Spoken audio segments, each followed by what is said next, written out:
introduce yourself and tell people how they would, recognize you maybe online or something of that sort. My name is Travis Wallace. I'm the founder of the Formula Factory. I've been an NBA trainer for 10 years now. So a lot of people know me from training some of the best athletes in the world. And around Miami, people know me from the gym. People know me as always somebody that's been constantly producing transformation after transformation. We have a 100-day program that I put people in. And it's off, like I said, it's called the Formula Factory. Very cool. All right. So let's start from the beginning. Let's go to the origins of who you are as a man. Okay.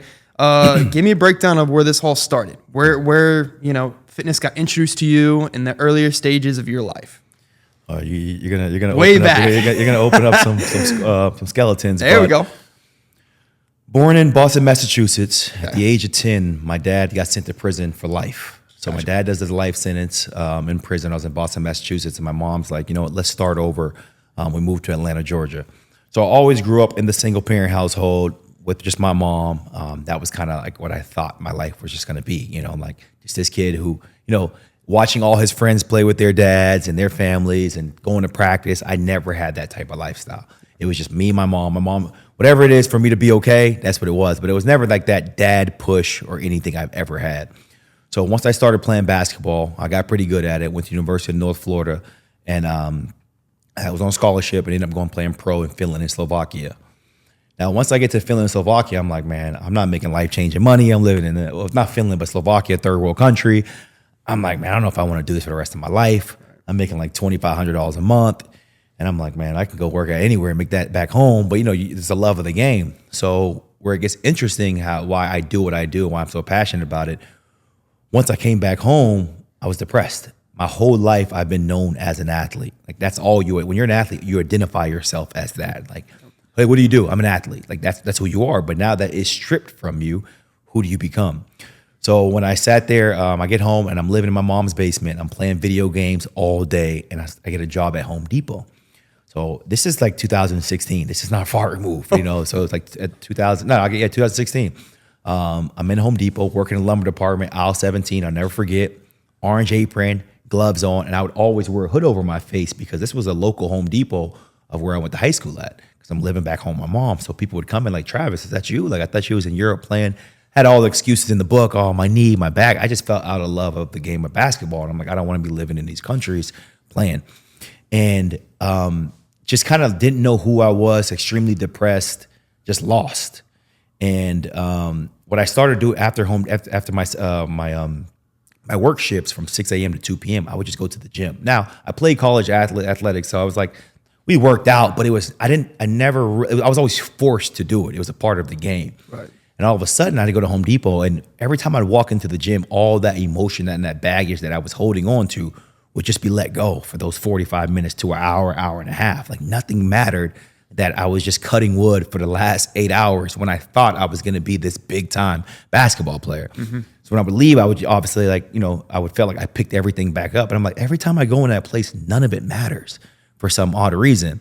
So it became a thing, and like of my foundation of this is a place that you literally break yourself down to build yourself back up. Constant confidence. And as we fast forward, because I want to make sure I give you all the context of this. We fast forward. I started training the best athletes in the world, so kind of got there. But I actually got married. I was married for 2 weeks at one point. Okay. Had an annulment, made a decision that I obviously shouldn't have made through religion. A lot of different things were a part of it. And I just, made a decision too quick. And all of a sudden, I lost my identity again. Travis, how could you ever do that to somebody? Like, that is the furthest thing from me. But I thought I was doing something that this person wanted, because I was moving the only way they was going to move with me if we were married. And once we did that, I realized I made a mistake. I realized I shouldn't have did that. And obviously we had an annulment, but 2 years of my life, I'm like, who is this dude? Mm-hmm. You're traveling the world, you're an NBA trainer, you're flying on private jets. Everybody think your life is the greatest thing since sliced bread, and you're miserable because you just put somebody down and their family down. You're embarrassed. People came to your wedding. It's like, what is this? At the end of the day, I kept walking back in that one place I told you about earlier, and I continue to rebuild myself up. I like to say brick by brick at a time. So that's why I do what I do for people when people are at their lowest, whether it's physical, emotional, or just mentally. Like, I've created a program for people to just completely reinvent themselves and turn them back into that person they know they're supposed to be. So the gym for you is kind of like your I guess your kind of guiding light, if you will. Like this is a place where you center yourself at all points of life, whether you lose yourself in a marriage or whether you even lost yourself maybe in your Home Depot, right? So this is a place where it kind of became your sanctuary early on, and then you realize, okay, there's more to this, right? This has to be a career, right? And so that led you into the NBA athletes and that sort. Now, I am one of those guys who I own my own business, and I want to know how you got into the place of the NBA players. So let's still, I want to remind you more because I might be pulling you back a couple times. No, you're good. But give me the rundown of how a guy gets in, because obviously you were playing overseas, and was this one player you had met who kind of like introduced you into that world? So, as we said, we rewind. I come back home, working at Home Depot, and I'm like, man, I got to get back involved in sports. I don't know anything, but I know when it comes to cutting this wood, I don't know anything about this. So let me get back into sports. So I actually went and got my master's at Virginia Commonwealth University, known as VCU. Congratulations. Thank you. And I worked with their basketball team. But when I went there, I was just going to buy 2 years of my life. I'm like, I don't know what I want to do. I'm going to go to graduate school. Right. I'm going to work with the basketball team. And I had some connections. I know some people in the athletic world that helped me out. Got there and started doing it. So now the the graduate assistantship is 2 years. So after those 2 years, you're supposed to go get a job in the strength and conditioning world. And I just didn't feel like I was ready. I'm like, man, I don't think I'm ready yet. So I go take an internship at Central Florida. Now, this is important because when I go take that internship at Central Florida, it's a summer internship. So I was telling myself I want to work in the NBA. So if I go take this internship, all the college jobs are pretty much gone. If you don't get a college job by the summer, you're pretty much cooked for the entire year because that's where strength and conditioning is at its peak in the summer. So I'm like, I'm going to the NBA. So I moved to Central Florida. I do the internship, don't get paid, but I would always go to the Orlando Magic facility. And they was having like summer leagues there, and I would just constantly write letters to the strength coach, and I would just always be around.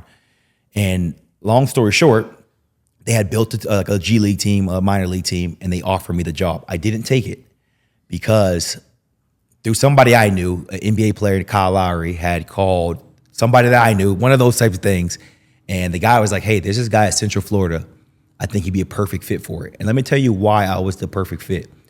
Not because I didn't know everything about strength and conditioning. It was because I was the first one there, and I was always the last one to leave. I would turn all the dumbbells up to make sure it was all clean. I would be the wipe it. I clean the snacks. I would do everything that the normal intern wouldn't do.